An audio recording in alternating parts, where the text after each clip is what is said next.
नमस्कार मित्रांनो, गोल्डन स्टोरीजमध्ये आपलं स्वागत आहे. गोल्डन स्टोरीजमध्ये आजची स्टोरी आहे एक प्रवास. चला तर स्टोरीला सुरुवात करूया. हॅलो आई, काय म्हणते, कशी आहेस? मी बरी आहे रे संभव, पण तू उद्या नक्की ये. तू प्रॉमिस केला आहेस. मागच्या वेळेसारखं करू नकोस. हो ग आई, आता नक्की सांगितले ना. माझी महत्त्वाची मीटिंग आहे, नंतर बोलतो. फोन ठेवताच संभवच्या डोक्यात विचारांचे चक्र सुरू झाले. त्याला इतक्यात लग्न करायचे नव्हते, पण त्याच्या घरचे ऐकायलाच तयार नव्हते. त्याचे कुणावर प्रेम होते असेही नाही, पण त्याला आता करिअरवर लक्ष केंद्रित करायचे होते. आईच्या वाढत्या आजारपणामुळे तो तिच्या या इच्छेला नाकारूही शकत नव्हता. म्हणून अनिच्छेने का होईना तो यावेळी मुलगी बघायला तयार झाला.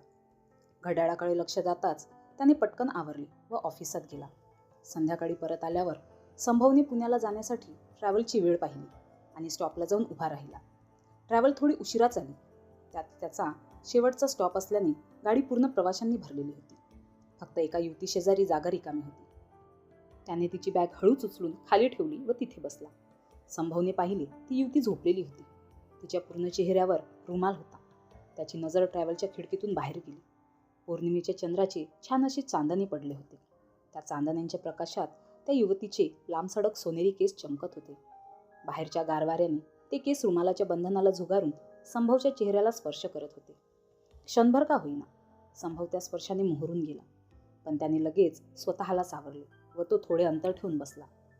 दिवसभराच्या दगदगीने त्यालाही लवकर झोप लागली, पण ड्रायव्हरने जोरात गाडीचा ब्रेक मारल्याने सर्वच प्रवासी घाबरून उठले. सर्वांनी विचारल्यावर ड्रायव्हरने सांगितले की पुढे मोठा अपघात झाला आहे, त्यामुळे गाडी थांबली आणि पुढचे 4-5 तास तरी वाहतूक सुरळीत होणार नाही. का आहे, या सर्व गोष्टी आजच घडायच्या होत्या का? उद्या सकाळी पुण्याला नाही पोहोचले तर आई मला नक्की रागावी. आता काय करू? नेमकी फोनलाही रेंज नाही. संभव शेजारील युवतीची ती अखंड चालणारी चिंतायुक्त बडबड ऐकत होता. तिच्या चेहऱ्यावरील रुमाल आता खाली आला होता. तिची हळुवारपणे हलणारी गुलाबी ओठ, लांबसडक केसांना एका बाजूने घातलेली सागरवेणी, कपाळावर छोटीशी टिकली, पाणीदार डोळ्यातील रेखीव काजळ. चंद्राच्या प्रकाशात तिची गोरी कांती खूपच खुलून दिसत होती. किती सिंपल, तरीही आकर्षक दिसत होती. त्या युवतीचे संभवकडे लक्ष गेले. तो एकटक आपल्याकडे पाहत आहे हे लक्षात आल्यावर ती सावरून बसली. संभवलाही थोडे ऑकवर्ड वाटले. त्याने त्याची नजर दुसरीकडे वळवली, पण तिची चुडबुड काही कमी होत नव्हती. हे पाहून संभव तिला म्हणाला, मॅडम, काळजी करू नका, लवकरच वाहतूक सुरळीत होईल. तुम्हाला अर्जंट फोन करायचा असेल तर तुम्ही माझा फोन घेऊ शकता. माझ्या फोनला रेंज आहे. त्या युवतीने संभवचे निरीक्षण केले.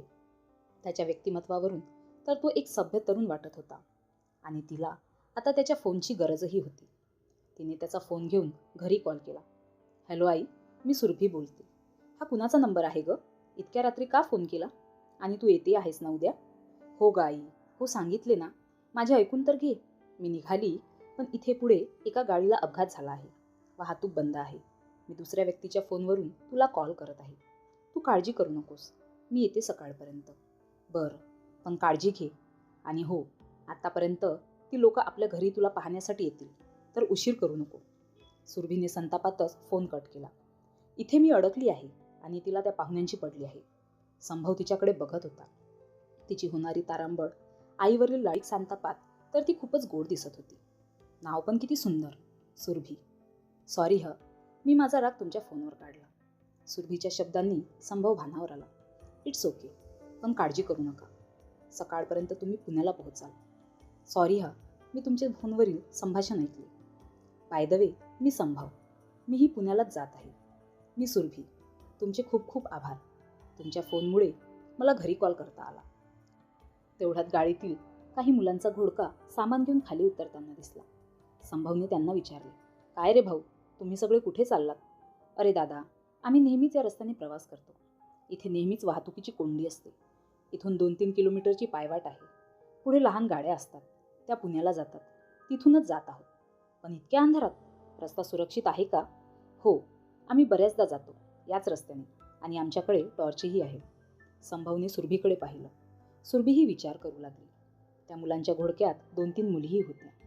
जरी ती कोणाला ओळखत नसली तरी कराटे चॅम्पियन असल्याने काही घडलेच तर ती स्वतःला सांभाळू शकणार होती. विशेष म्हणजे संभवचे वागणे तिला खूपच विश्वासाचे वाटत होते, म्हणून तिनेही लगेच होकार दिला. ते दोघी त्या मुलांच्या घोडक्यासोबत खाली उतरून त्या पायवाटीवर चालू लागले. ती मुली एका कॉलेजचीच होती. त्यांच्यासोबत मैत्री करून हे दोघेही त्यांच्यासोबत चालू लागले आणि सोबतीला मोबाईलवरील सुरेल गाणे. रस्ता दाट जंगलाचा होता, पण पौर्णिमेचा चंद्र त्यांच्या शीतल छायेचे अस्तित्व जाणवून देत होता. त्यामुळे वाट तितकीच बिकट वाटत नव्हती. चालताना अचानक एका दगडावरून सुरभीचा पाय निसटला. तिचा तोल जाणारच होता, पण संभवने तिला सांभाळले. क्षणभर का होईना तो स्पर्श दोघांना मोहरून गेला. ते काही क्षण ते एकमेकांच्या मिठीतच होते. तेवढ्यात मोबाईलवर गाणे सुरू झाले. केव्हा तरी पहाटे उलटून रात गेली, मिटले चुकून डोळे, हरवून रात गेली. कळले मला न केव्हा सुटली मिठी जराशी, कळले मला न केव्हा निसटून रात गेली. मुलांच्या हसण्याने ते भानावर आले. सुरभी लाजून संभवपासून दूर झाली. संभवलाही कुठं बघू असे झाले. इट्स ओके यार, असं होतं कधी कधी, पण सांभाळून चला आता. पण सुरभीला चालताना त्रास होऊ लागला. दगडावर घसरल्याने बहुतेक तिचा पाय थोडासा मुरगळला होता. ती तशीच लंगडत चालत होती. संभवने तिला विचारले, सुरभी, तुझ्या पायाला जास्त लागले का? तू अशी लंगडत का चालत आहेस? आत्ताच घडलेल्या प्रसंगाने सुरभी संभवच्या नजरेला नजर देण्याचे टाळत होती. ती संभवच्या व्यक्तिमत्वाने प्रभावित तर होतीच, पण त्याचा आश्वासक स्पर्श व डोळ्यातील काळजीने ती त्याच्यात गुंतत होती. आपण घरी कशासाठी चाललो हे तिला आठवले. तिने आजपर्यंत शिक्षणाचे कारण सांगून लग्नाचा विषय टाळला होता, पण शिक्षण पूर्ण झाल्यावर ती टाळू शकत नव्हती. उद्या घरी तिला त्याच कारणासाठी जायचे होते.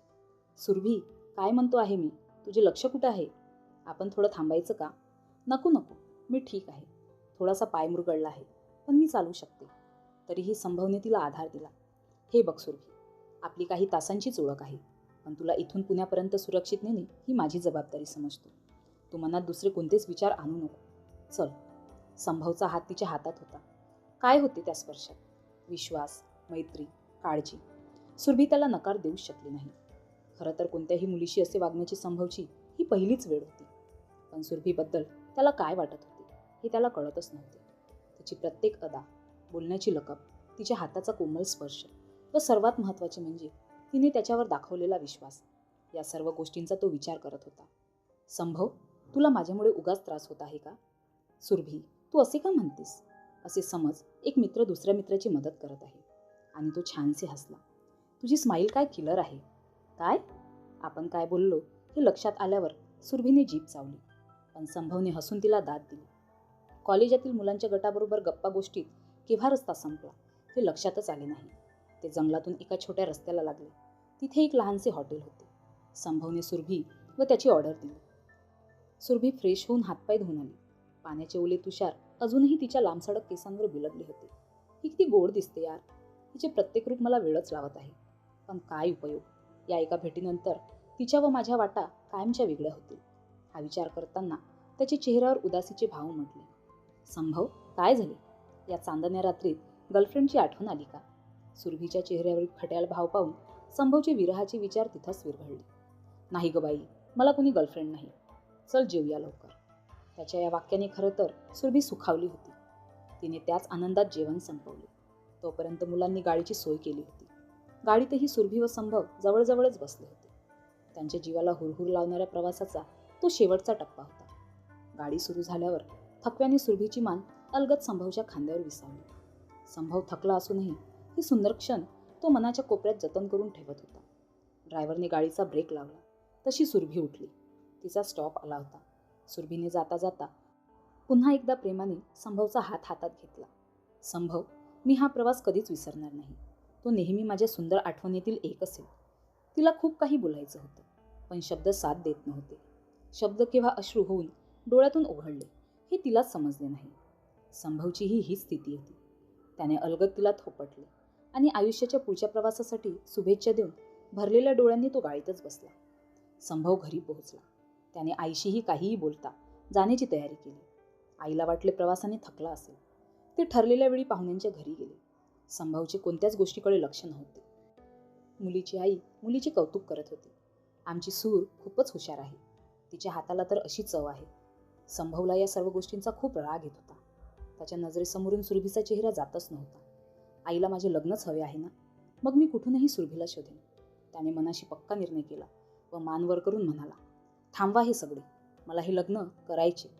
पण पुढचे शब्द ओठातच राहिले, कारण समोर चहाचा ट्रे घेऊन सुरभी उभी होती. त्याच्या लक्षात आले. या घरातील सूर म्हणजे माझी सुरभीच आहे. काय झाले संभव? काही सांगायचे आहे का तुला? आईच्या शब्दांनी संभव भानावर आला. तो खाली बसला व म्हणाला, मला हे लग्न करायचे आहे. मला मुलगी पसंत आहे. त्याच्या या वाक्याने सर्वांना आश्चर्य तर वाटले, पण त्याहून जास्त आनंद झाला. सुरभीच्या रडून रडून सुजलेल्या डोळ्यातूनही आनंदाश्रू आले, पण ते फक्त संभवलाच दिसले. सर्वांच्या नजरांपासून नजर लपवून या दोन प्रेमी जीवांचे मनोमिलन सुरू होते. यावेळी त्यांना हेच गाणं आठवत होतं. अधीर मन झाले, मधुर घन आले, धुक्यातून नभातली, सख्या प्रिया सरातून सुरेल धुंद हे स्वर आले. तर मित्रांनो, तुम्हाला ही स्टोरी कशी वाटली कमेंट करून सांगा. अशाच नवनवीन स्टोरीसाठी व्हिडिओला लाईक करा, शेअर करा आणि चॅनलला नक्की सबस्क्राईब करा. धन्यवाद.